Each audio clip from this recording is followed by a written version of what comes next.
આપ જોઈ રહ્યા છો ન્યૂઝ 4 આપની સાથે હું છું ઝરણા। કોરોના કાળમાં કેન્દ્ર સરકારે લીધો છે સૌથી મોટો નિર્ણય। ગરીબોને અપાશે મફતમાં અનાજ। 5 કિલો અનાજ મફત અપાશે। 80 કરોડ પરિવારને મળશે આ મફત અનાજનો લાભ। મે અને જૂન મહિનામાં ગરીબોને મફત રાશન આપવામાં આવશે। કોરોના કાળ અને તેમાં કર્ફ્યુનો માહોલ છે। કેટલાક રાજ્યોમાં લોકડાઉન પણ લાદી દેવામાં આવ્યું છે। તેવા સમયે ગરીબોને કોઈ પણ જાતની મુશ્કેલી ન નડે ત્યારે તેમના માટે કેન્દ્ર સરકારે એક મોટી જાહેરાત કરી છે। ગરીબોને મે અને જૂન મહિનામાં મફતમાં રાશન આપવામાં આવશે।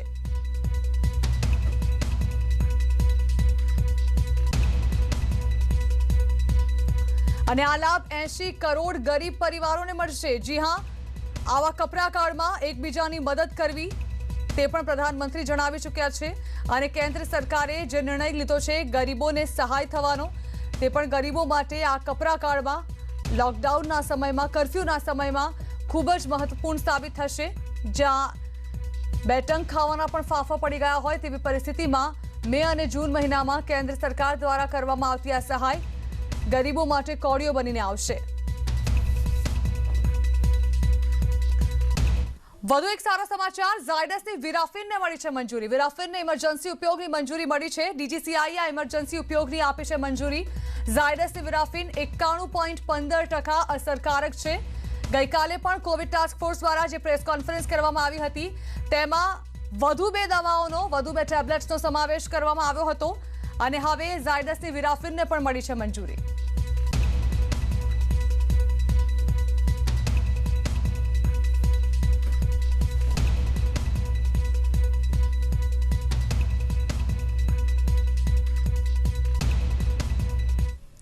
ગૃહમંત્રી અમિત શાહે ફાળવી છે ગ્રાન્ટ। સાંસદની ગ્રાન્ટમાંથી એમ્બ્યુલન્સ અને લેબોરેટરી વાન આપી છે।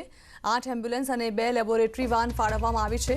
સાંસદની ગ્રાન્ટમાંથી તેઓએ એમ્બ્યુલન્સ અને લેબોરેટરી વાન આપી છે, જેમાં ગ્રાન્ટમાંથી 8 એમ્બ્યુલન્સ અને 2 લેબોરેટરી વાન ફાળવવામાં આવી છે।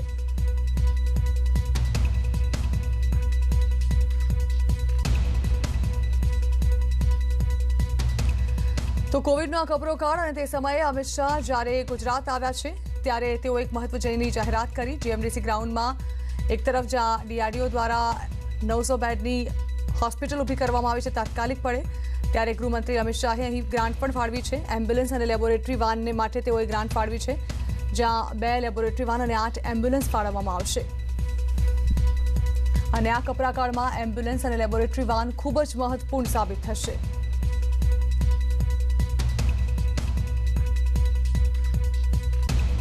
અમદાવાદમાં તાત્કાલિકપણે ઊભી કરવામાં આવી છે 900 બેડની હોસ્પિટલ। ડીઆરડીઓના સહયોગથી તૈયાર કરાઈ છે આ હોસ્પિટલ। હોસ્પિટલ શરૂ કરતા પહેલા બધી ચકાસણી અહીં કરવામાં આવશે। દર્દીની એન્ટ્રીથી લઈ બેડ ઓક્સિજન સુધીની ચકાસણી કરાશે। શરૂઆતમાં 50-50 દર્દીની સારવારથી શરૂઆત કરાશે। 108 મારફતે આવનાર દર્દીને દાખલ કરી સારવાર અપાશે। જરૂર પડે વધારાના 500 બેડની વ્યવસ્થા કરાશે। 900 બેડ હોસ્પિટલમાં 150 વેન્ટિલેટર અને આઈસીયુ બેડ, 900 બેડમાંથી 750 ઓક્સિજન બેડ રહેશે। બધા જ બેડ પર ઓક્સિજન પૂરતો મળી રહે તેવી વ્યવસ્થા કરાઈ છે। ઓક્સિજન માટે 35,000 લીટરની ક્ષમતાની ટેન્ક તૈયાર કરાઈ છે। તકેદારી માટે ઓક્સિજનની 25,000 લીટરની વધારાની ટેન્ક મૂકવામાં આવી છે। 150 તજજ્ઞ, 10 ફિઝિશિયન, 6 એનેસ્થેટિસ્ટ ખડે પગે રહેશે। દર્દીઓની સારવારમાં નર્સિંગ સ્ટાફના 350 સભ્ય સારવાર કરશે। હેલ્પ ડેસ્ક, રજિસ્ટ્રેશન અને મેનેજમેન્ટનું કામ ગુજરાત યુનિવર્સિટી સંભાળશે। ડીઆરડીઓના 17 તબીબ, 75 પેરામેડિકલનો સ્ટાફ પણ અમદાવાદ પહોંચ્યો। 250 જેટલો નર્સિંગ સ્ટાફ અલગ અલગ કોલેજમાંથી સિલેક્ટ કરાયો।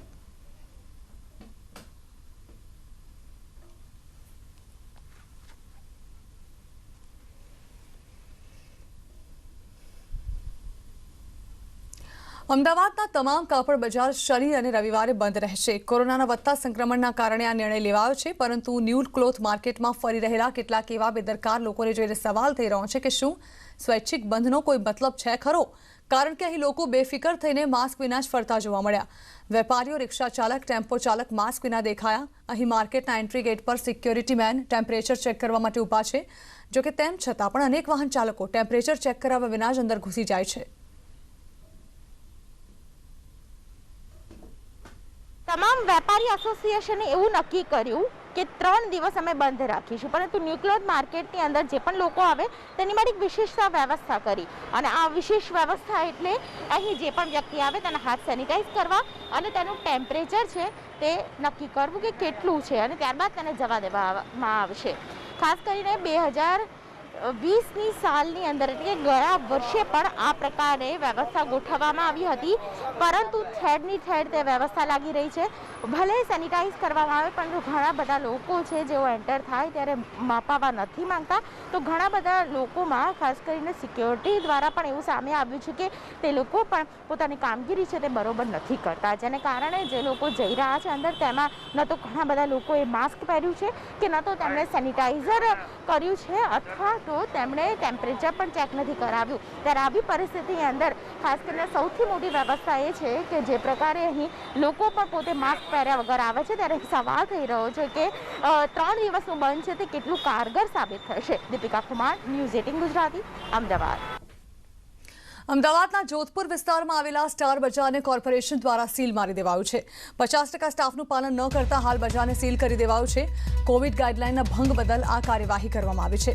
ઉલ્લેખનીય છે કે રાજ્ય સરકારે નિર્દેશ કર્યા છે કે તમામ ઓફિસમાં 50% સ્ટાફ જ કાર્યરત રાખી શકાશે, પરંતુ અમદાવાદ સ્થિત આવેલા સ્ટાર બજારમાં તેનું સરેઆમ ઉલ્લંઘન કરવામાં આવી રહ્યું હતું. તેને પગલે કોર્પોરેશને આ બજાર હાલ બંધ કર્યું છે.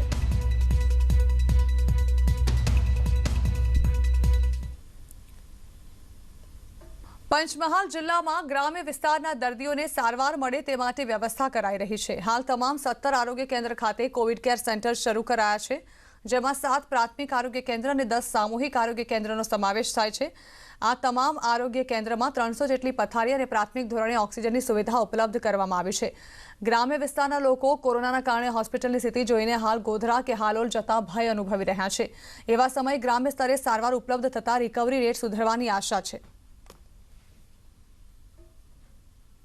અહીંયા અમે દર્દીઓને એસિમ્પ્ટોમેટિક હોય કે માઇલ્ડ સિમ્પ્ટોમેટિક હોય તેમને દાખલ રાખી અને તેમને નિયમ અનુસાર સારવાર, ડાયટ તેમજ અન્ય તમામ પ્રકારની સુવિધાઓ આપીએ છીએ. લોકો ડરના મારે ગોધરાનું નામ સાંભળે, હાલોલનું જ્યાં શિફ્ટ કરવાનું નામ સાંભળે તો લોકો ડરના મારે જતા જ નથી, અને ડરના લીધે ઘણા લોકો તો એમને મરી જાય છે એટેકના બીજા ડરને લીધે. એટલે એ દ્રષ્ટિએ તો કાકાપુરમાં જે કોવિડ સેન્ટર ફાળ્યું છે એ ખુશીની વાત છે અને આનંદની વાત છે લોકો માટે. આરોગ્ય કેન્દ્રનું સારું આભારી છે, અને ગોધરા અમારે દૂર પડતું હતું, એના લીધે તકલીફ બહુ પડતી હતી અને 18 કિલોમીટર દૂર થાય અને જવું, અને ત્યાં આગળ પેશન્ટો બહુ વધારે છે અને કાકાનપુરમાં ઓછા છે પેશન્ટ અને સારવાર સારી મળે છે. અહીંયા આગળ પેશન્ટને સારી રીતના ટ્રીટમેન્ટ મળે છે, એનો ડૉક્ટર નર્સિંગ સ્ટાફ બધું કમ્પ્લીટ આવે છે, પૂરી સારવાર આપે છે. અહીંયા આગળ મારી બેન પણ દાખલ છે, એને બી કમ્પ્લીટ સારવાર મળી રહી છે. છોટાઉદેપુરમાં પોલીસ દ્વારા આરોગ્યવર્ધક ઉકાળાનું વિતરણ કરાઈ રહ્યું છે. લોકોની રોગ પ્રતિકારક શક્તિ વધે તે માટે આયુર્વેદિક ઉકાળા વિતરણનું આયોજન કરાયું. ઉકાળો લેવા માટે આવતા લોકોને પોલીસ તરફથી માસ્કનું પણ વિતરણ કરાયું. સાથે જ કોરોનાથી બચવાના માસ્ક અને ડિસ્ટન્સિંગ જેવા નિયમોનું પાલન કરવા સલાહ અપાઈ. 4 સ્થળો ઉપર ઉકાળા વિતરણનું આયોજન કર્યું છે. એમાં લોકોને ઉકાળા અને ત્યાંથી એને માસ્ક પણ ત્યાંથી મળશે. જેને પાસે માસ્ક નથી એ પણ માસ્ક પણ લઈ શકે છે અહીંયાથી આવીને, અને ઉકાળા એ માણસ લઈ શકે છે, જેથી એની ઇમ્યુનિટી સારી રહે અને માસ્કથી એ ઇન્ફેક્શનથી બચી શકાય.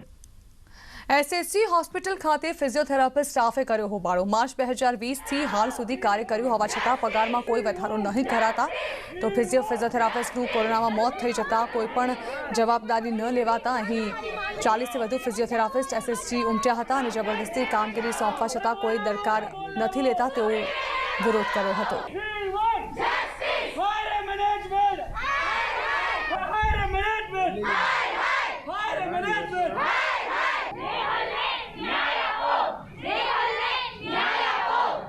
વડોદરાની કોવિડ હોસ્પિટલમાં ફરજ બજાવતી નર્સનું મૃત્યુ થયું છે, ત્યારે તમામ જે ફિઝિયોથેરાપી જે એસોસિએશન છે, તમામ નર્સો છે, તે આજે સુપ્રિન્ટેન્ડન્ટ ઓફિસે રજૂઆત કરવા આવ્યા. ત્યારે સુપ્રિન્ટેન્ડન્ટ ઓફિસમાં કોઈએ સાંભળ્યું નથી. ત્યારે હાલ શું આ દ્રશ્યો છે સુપ્રિન્ટેન્ડન્ટ ઓફિસની બહાર છે. આપ જોઈ શકો છો કે તમામ જે ફિઝિયોથેરાપીના જે સ્ટુડન્ટ છે, ડૉક્ટર છે, એ તમામ અહીંયા આગળ જે છે તે ધરણા કરી રહ્યા છે અને સુપ્રિન્ટેન્ડન્ટ બહાર આવે તેમની વાતો સાંભળે ત્યારે એમનો આક્ષેપ પણ એવો છે કે કોઈ પણ મેનેજમેન્ટે જે છે તે તેમની વાત નથી સાંભળી. તો અહીંયા આગળ જે છે તે તમામ જે સ્ટુડન્ટો છે તે અહીંયા આગળ ધારણા કરી રહ્યા છે, નીચે બેસી ગયા, ભર તડકાની અંદર નીચે બેસી ગયા છે. આપણે તેમની સાથે વાત કરવાનો પ્રયત્ન કરીશું તો કે બેન, શું ઘટના, શેના માટે તમે નીચે બેઠા? અમે અહીંયા જે કાલે અમારા ઇન્ટર્ન ડૉક્ટર નેહલ રાઠવાનું અવસાન થયું છે તેના માટે ન્યાય માગી રહ્યા છે. એ બીમાર હતી, જે એને રિપ્રેઝેન્ટ કર્યું હતું મેડમ આગળ, તો પણ એને જબરદસ્તી ડ્યુટી આપવામાં આવી અને એને કોવિડ ડ્યુટીમાં મોકલવામાં આવી. ત્યારબાદ એનું કોવિડ પોઝિટિવ આવ્યું અને અહીંયા 2 દિવસ SHG હોસ્પિટલમાં એડમિટ રહ્યા બાદ ગઈકાલે એનું અવસાન થયું છે અને એના ન્યાય માટે અમે અહીંયા ભેગા થયા છે. શેના માટેનો શું માંગણી શું છે તમારી? અમારી માંગણી એ છે કે ગમે તે રીતે બીમાર હોય છે તો એની કોઈ કન્ડિશન જોતા નથી અને જબરદસ્તી એને કોવિડ ડ્યુટી આપવામાં આવે છે. આજે નિહલનો કેસ છે, કાલે આટલા બધાનો કેસ થાય તો મેનેજમેન્ટ એના માટે શું કરી શકશે? એટલે બિલકુલ જે નેહલ કરીને નર્સ હતી, જે બીમાર હતી છતાં પણ તેને કોવિડ ડ્યુટી સોંપવામાં આવી, ત્યારબાદ કોવિડ પોઝિટિવ આવતા ગઈકાલે SHGમાં મૃત્યુ પામી છે. ત્યારે તમામનો સવાલ એક જ છે કે જો નર્સિંગ સ્ટાફને કોઈ સહાય નથી મળતી કે નથી એમની કોઈ મદદ આવતું તો શા માટે આ તંત્રનું આકરું વલણ છે? અંકિત ગોંડસીકર, ન્યૂઝ 18 ગુજરાતી, વડોદરા. વૈશ્વિક મહામારી કોરોના વાયરસનો વ્યાપ વડોદરા શહેરમાં પણ ચિંતાજનક રીતે વધી રહ્યો છે. ત્યારે હવે સામાજિક સંસ્થાઓ અને ધાર્મિક સંસ્થાઓ પણ સેવા આપવા માટે કોવિડ કેર સેન્ટર ઊભું કરી રહ્યા છે. કારેલીબાગ વિસ્તારમાં આવેલા સ્વામિનારાયણ મંદિર ખાતે 50 બેડનું કોવિડ કેર સેન્ટર કાર્યરત કરવામાં આવ્યું છે, જ્યાં જાનવી મલ્ટી સ્પેશિયાલિટી હોસ્પિટલના નિષ્ણાત તબીબો સેવાઓ આપી રહ્યા છે. અને સાથે જ સ્વામિનારાયણ મંદિરના જ્ઞાનજીવનદાસી સ્વામી તથા અન્ય સંતો દર્દીઓને હૂંફ, બળ અને પ્રોત્સાહન પૂરું પાડી કોરોના સામેની જંગ જીતવા માટે મદદરૂપ થઈ રહ્યા છે. 28 માર્ચે આ કારેલીબાગ સ્વામિનારાયણ મંદિરમાં કોરોના કેર સેન્ટર ખોલવામાં આવ્યું છે. આજ 28 દિવસ થયા છે. 50 જેટલા દર્દી અત્યારે અહીંયા એડમિટ થયેલા છે, 40 જેટલા સાજા થઈને ઘરે ગયા છે. બધાને અહીંયા 4 ટાઈમ ખાવાની પીવાની ખૂબ વ્યવસ્થા આપવામાં આવે છે. તદુપરાંત અમે સાધુ સંતો અહીંયા આવીને એ લોકોને ખૂબ આનંદ આપીએ છીએ, પ્રેમ આપીએ છીએ, બળ આપીએ છીએ અને એમને પોઝિટિવ કરીએ છીએ થિંકિંગમાં કે તમને સારું થઈ જ જશે, તમે આનંદ માર્યો. એનાથી બહુ મોટો ફરક પડે છે, જલ્દી સાજા થવા માંડે છે. અને અહીંયા એ લોકોને દવાખાનામાં આપણે ભરાઈ પડ્યા છીએ એવી કોઈ ફિલિંગ થતી નથી. દેવભૂમિ દ્વારકામાં કોરોનાને લઈ મોતના કેસ વધી રહ્યા છે. કોરોનાના મૃતદેહથી શહેરનું સ્મશાનમાં વેઇટિંગની સ્થિતિ ઊભી છે. ત્યારે આજે સ્મશાનની અંદર કોરોનાના 7 મૃતદેહ આવ્યા. છેલ્લા 3 દિવસમાં કોરોનાથી 20 લોકોના મોત નીપજ્યા હોવાના આક્ષેપ થઈ રહ્યા છે. મૃતદેહ વધતા સ્મશાનમાં લાકડાનો સ્ટોક વધાર્યો છે.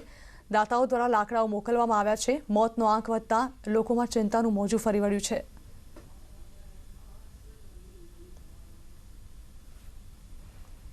બનાસકાંઠાની છાપરી બોર્ડર નજીક આવેલી નદીના પટમાંથી ચાલીને કેટલાક લોકો રાજસ્થાનમાંથી ગુજરાતમાં આવતા જોવા મળ્યા. રાજસ્થાનમાંથી કોઈ પોઝિટિવ વ્યક્તિ ગુજરાતમાં ન આવે તે માટે સરહદ પર RT-PCR ટેસ્ટનું ચેકિંગ કરાયા બાદ જ પ્રવેશ અપાઈ રહ્યો છે. જેમની પાસે RT-PCR ન હોય તેમનો ચેકપોસ્ટ પર જ એન્ટીજન કરાઈ રહ્યો છે. તેવામાં ટેસ્ટ પોઝિટિવ આવવાના ડરથી કેટલાક શ્રમિકો નદીના પટમાંથી ચોરી છુપે બોર્ડર ક્રોસ કરતા જોવા મળ્યા. દાંતા તાલુકામાં કોરોના નિયંત્રણ માટે સતત પ્રયાસ થઈ રહ્યો છે. રાજસ્થાનથી આવતા મુસાફરોના RT-PCR ટેસ્ટની તપાસ બાદ જ રાજ્યમાં પ્રવેશ અપાઈ રહ્યો છે. તો સરહદ પર ચેકિંગ યોગ્ય રીતે થાય છે કે કેમ તેની ચકાસણી કરવા માટે અધિક કલેક્ટર ખુદ છાપરી બોર્ડર પર પહોંચ્યા અને જાતે જ વાહનો રોકાવી ચેકિંગ કરવા લાગ્યા. સંજોગો વસાત કોઈ આવનાર જે ઈસમ છે એની પાસે RT-PCR ટેસ્ટ કે એન્ટીજન ન કરાયો હોય તો સરહદ છાપરી મુકામે ગુજરાતના જ એક CHO હેલ્થ ઓફિસરના એક કર્મચારી દ્વારા એન્ટીજન ટેસ્ટ કરવામાં આવે છે અને એન્ટીજન ટેસ્ટના અંતે એ જો નેગેટિવ હોય તો એને અહીંયાથી ગુજરાતમાં પ્રવેશ આપવામાં આવે છે. કોરોનાને ડામવા માટે નર્મદા જિલ્લા આરોગ્ય તંત્ર અને પોલીસ વિભાગ સતત પરસેવો પાડી રહ્યા છે. સાગબારાના ધનશેરા આંતરરાજ્ય ચેકપોસ્ટ ખાતે મહારાષ્ટ્રમાંથી ગુજરાતમાં પ્રવેશતા મુસાફરોનું સઘન ચેકિંગ અને સ્ક્રીનિંગ કરવામાં આવી રહ્યું છે. 72 કલાકમાં RT-PCR ટેસ્ટ કરેલો હોય અને તે નેગેટિવ હોય તો જ ગુજરાતની અંદર પ્રવેશ અપાઈ રહ્યો છે. જે સરકારશ્રીની ગાઈડલાઇન્સ મુજબ બહારના રાજ્યોમાંથી આવતા તમામ મુસાફરો જો એને RT-PCR ટેસ્ટ કરેલું હોય તો જ એને પ્રવેશ આપવામાં આવે છે, બાકી પરત કરવામાં આવે છે. અને જે આવશ્યક ચીજ વસ્તુના વાહનો છે તે ટ્રક ચાલકોનું થર્મલ સ્કેનિંગ મેડિકલ સ્ટાફ દ્વારા કરવામાં આવે છે અને જો એમાં કોઈ શંકાસ્પદ જણાય તો એનો પણ અહીંયા રેપિડ અને ટેસ્ટ કરવામાં આવે છે. તો આગળ જોઈશું અન્ય સમાચારો તે પહેલા હાલ એક બ્રેક.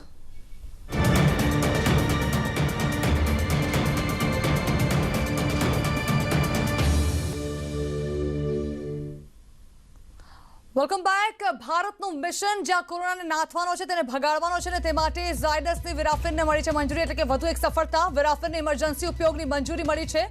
DGCIએ ઇમરજન્સી ઉપયોગની આપી છે મંજૂરી. ઝાયડસની વિરાફિન 91.15% અસરકારક છે. જી હા, કોરોનાના દર્દીઓને વિરાફિન આપવામાં આવી શકે છે. હવે તેના માટેની મંજૂરી ડ્રગ્સ રેગ્યુલેટરી દ્વારા આપી દેવામાં આવી છે. આ અંગે વધુ વાત કરવા માટે અમારી સાથે ફેફસાના રોગના નિષ્ણાંત એવા ડોક્ટર પલક ભટ્ટ જોડાઈ રહ્યા છે. તેમની સાથે વાત કરીશું. પલકજી, હવે ઝાયડસને વિરાફિનને મળી ગઈ છે મંજૂરી, કેટલી અસરકારક તેને ગણવામાં આવી શકાય? અત્યારે આપણી પાસે જે ડેટા અવેલેબલ છે એમાં 20 થી 25 સેન્ટર ઉપર દેશમાં અલગ અલગ જગ્યાએ એના ઉપર પ્રયોગ કરવામાં આવ્યો છે અને એમાં ઘણું સારું રિઝલ્ટ મળ્યું છે. ખાસ કરીને માઇલ્ડ ટુ મોડરેટ કેસ એટલે કે જે અર્લી કેસીસ હોય છે કોવિડના, એમાં એનું રિઝલ્ટ બહુ સારું આવ્યું છે. જેમ કે એટલે વિરાફિન છે જેમાં મેઇન ઇન્ટરફેરોન આલ્ફા એ કન્ટેન્ટ છે અને ઇન્ટરફેરોન એટલે બોડીનું એક નેચરલ ડિફેન્સ મિકેનિઝમ છે કે જ્યારે કોઈ પણ પ્રકારનું ઇન્ફેક્શન લાગે તો ત્યારે શરીરમાં જે રસાયણો પ્રોડ્યુસ થતા હોય, સાદી ભાષામાં કહીએ તો, એમાં એક ઇન્ટરફેરોન છે એ શરીરને એક બહુ સારી નેચરલ ઇમ્યુનિટી આપે છે. તો આ એમાંથી જ એક વિરાફિન નામનું ડ્રગ બનાવવામાં આવ્યું છે.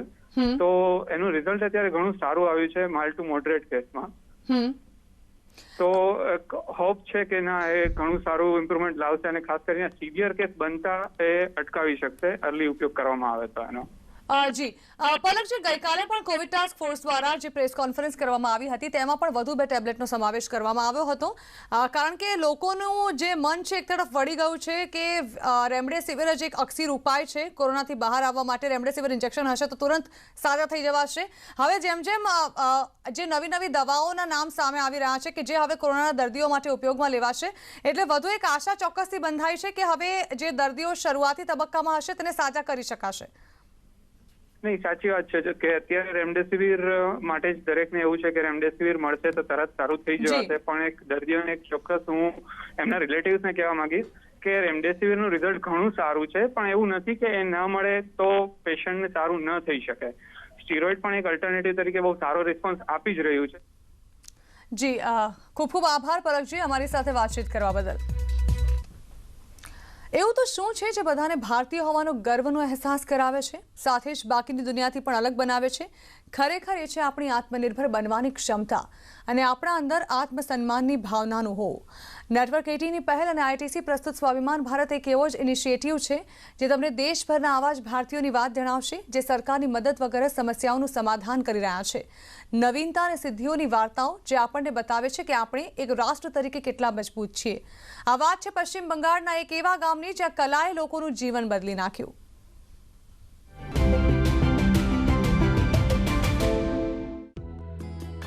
2 साल पहले कोलकाता के कलाकार मृणाल मंडल ने लाल बाजार गांव पर काम करने का मन बनाया. पश्चिम बंगाल और झारखंड सीमा पर स्थित लगभग 80 लोगों का यह छोटा सा गांव कभी उपेक्षित बस्ती था.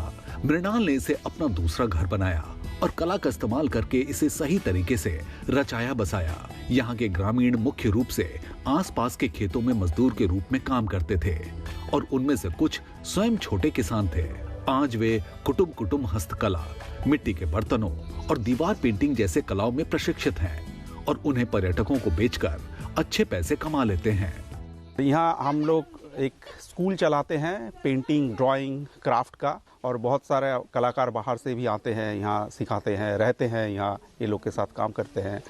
और बहुत सारा लोग यहाँ कुटुंब एक जंगल में जो मिलता है आपका लकड़ी वगैरह, ये सब जोड़ के एक चीज बनाते हैं. इस गांव के एक प्रशंसक ने गांव को ख्वाब ग्राम या सपनों के गांव के रूप में फिर से नामांकित किया है. मृणाल मंडल और लाल बाजार ने दिखाया कि कैसे कला आत्मनिर्भरता के लिए प्रेरित कर सकती है और हमारे स्वाभिमान भारत के सपने को सच करने में मदद कर सकती है.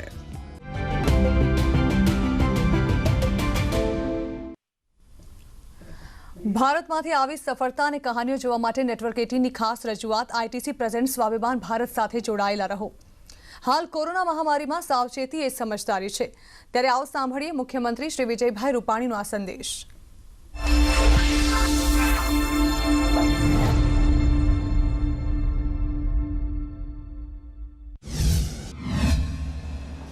મારા વાલા ભાઈઓ અને બહેનો, આપણે સૌ કોરોનાના અભૂતપૂર્વ સંકટનો સામનો કરી રહ્યા છીએ. ગુજરાતમાં નવેમ્બર મહિનામાં જ્યારે કોરોનાનો પીક આવ્યો હતો ત્યારે દરરોજના નવા કેસ લગભગ 1700-1800 પ્રતિદિન આવતા હતા. આજે પ્રતિદિન 9500 કેસ આવી રહ્યા છે. જેનો મતલબ એ થાય છે કે 6 ગણા કેસ વધીને આપણી સામે આવે છે. આવી પરિસ્થિતિમાં આપણે એકમેકના સથવારે આ પરિસ્થિતિનો સામનો કરવાનો છે. હિંમત રાખીને કોરોના સામે બાથ ભીડવાની છે. એટલે કે 15મી માર્ચે ગુજરાત સરકારે 41,000 બેડ સાથે કામ કરતું હતું, પરંતુ 20 થી 25 દિવસમાં આ 15મી એપ્રિલે આ બેડની સંખ્યા આપણે 78,000ની કરી છે. લગભગ 2 લાખથી વધારે ડોક્ટર્સ, નર્સ, આરોગ્ય કર્મચારીઓ રાત દિવસ જોયા વિના ખડે પગે કોરોનાના દર્દીઓની સેવા કરી રહ્યા છે. સાથોસાથ અત્યારે આપણી પાસે કોરોના સામે લડવાનું વેક્સિન અને વેક્સિનેશન નામનું અમોઘ શસ્ત્ર પણ છે. વધુને વધુ લોકો વેક્સિન મુકાવે એના પ્રયત્ન પણ કરી રહ્યા છીએ. મને કહેતા આનંદ થાય છે કે 2 દિવસ પહેલાં 1 કરોડથી વધારે ડોઝ એના વેક્સિન મુકાઈ ગયા છે. આપણને એવું લાગતું હતું કે કોવિડ આવ્યો હવે જશે, પણ કોવિડ આપણી સાથે રોકાઈ ગયો છે અને હજી પણ જશે નહીં જો આપણે જાગીશું નહીં તો. 1 વર્ષની અંદર આપણને ખબર પડી કે આ કોવિડ આપણે જો એને આમંત્રણ આપીને ઘરે નહીં લઈ આવીએ તો એ નહીં આવે. આ કેસ આવવાનું કારણ આ ડિફરન્ટ વેરિયન્ટ છે કોરોનાનું, અને એના કારણે સંક્રમણની વૃદ્ધિ વધી છે અને એટલા માટે આ કોરોના આવ્યું છે. એ દરમિયાનમાં આપણી નાગરિક તરીકેની શું ફરજ છે? ડરીને ગભરાઈને આપણે રિપોર્ટ કરાવીશું તો શું થશે એ કરવાની જરૂર નથી. આપને લક્ષણ દેખાય છે તો રેપિડ ટેસ્ટ ફાઇનલ પહેલો કરાવી જ લેવો જોઈએ. ગવર્મેન્ટે એટલા બધા વેક્સિનેશન સેન્ટરો બનાવે છે, એટલી બધી સુંદર વ્યવસ્થા કરેલી છે કે જેના કારણે ખોટી માન્યતાઓથી ભરમાઈને આપણે વેક્સિનેશનથી દૂર રહીને આપણી જાતને પ્રોટેક્શન નહીં કરીએ તો નહીં ચાલે. એટલે ખોટી વાતોમાં આવ્યા વગર, ખોટું ભરમાયા વગર આપણે પેલી હર્ડ ઇમ્યુનિટી ઉપર પહોંચવાનું છે. અને એટલા માટેના આ 2 મેસેજ મારા ક્લિયર છે. One message is a SMS, that is sanitisation, mask and social distancing. આ ક્લિયર કટ છે અને જે લોકોને પોતાને ચાન્સ મળ્યો છે એ આ ચાન્સ વેક્સિનેશનનો ન ગુમાવો અને જલ્દીથી જલ્દી આપ વેક્સિનેશન પર સેન્ટર પર જાઓ અને આપણી જાતને બચાવો. ગવર્મેન્ટ એકલી નહીં, મીડિયાનો પણ સાથ, લોકોનો પણ સાથ, ઓલ ઓર્ગેનાઇઝેશન્સનો સાથ અને પર્ટિક્યુલર યુવાનોનો સાથ, ડૉક્ટર્સનો સાથ, આ બધા ભેગા થઈ અને જો આપણે આ માસ મુવમેન્ટ ચલાવીશું તો આ કોરોનાને આપણે 2021માં હરાવી શકીશું. આપણે બ્લેમ ગેમ છોડીએ, આપણે સાથે મળીને વાયરસની સાથે લડીએ. સરકાર પરિશ્રમની પરાકાષ્ઠા સર્જી રહી છે. વ્યથા નહીં, વ્યવસ્થાઓને વધારવા માટે સતત પ્રયત્નશીલ છે. મારા ગુજરાતી ભાઈઓ બહેનોને મારી અપીલ છે કે આ લડાઈ જીતવી છે, થકવું નથી. આપણે કોરોનાને હરાવવો છે. પરિસ્થિતિ ચોક્કસ વિકટ છે, માર્ગ અઘરો છે, સંક્રમણ ખૂબ વધ્યું છે, ત્યારે આપણે સૌ સાથે મળીને, ખાલી સરકાર એકલી નહીં પણ આખો સમાજ, આખું ગુજરાત, 6.5 કરોડ લોકો આપણે સાથે મળીને લડીશું તો મને દ્રઢ વિશ્વાસ છે કે આપણે કોરોનાને હરાવીશું, ગુજરાતને જીતાડીશું. पात्रता धरावती दरेक व्यक्ति अचूक वैक्सीन ले ये अनिवार्य है. दवाई भी और कड़ाई भी. मास्क पहनिए, हाथ ने स्वच्छ राखिए, सोशल डिस्टेंसिंग નું ચુસ્ત પાલન કરીએ અને કોરોનાને ફરી હરાવીએ.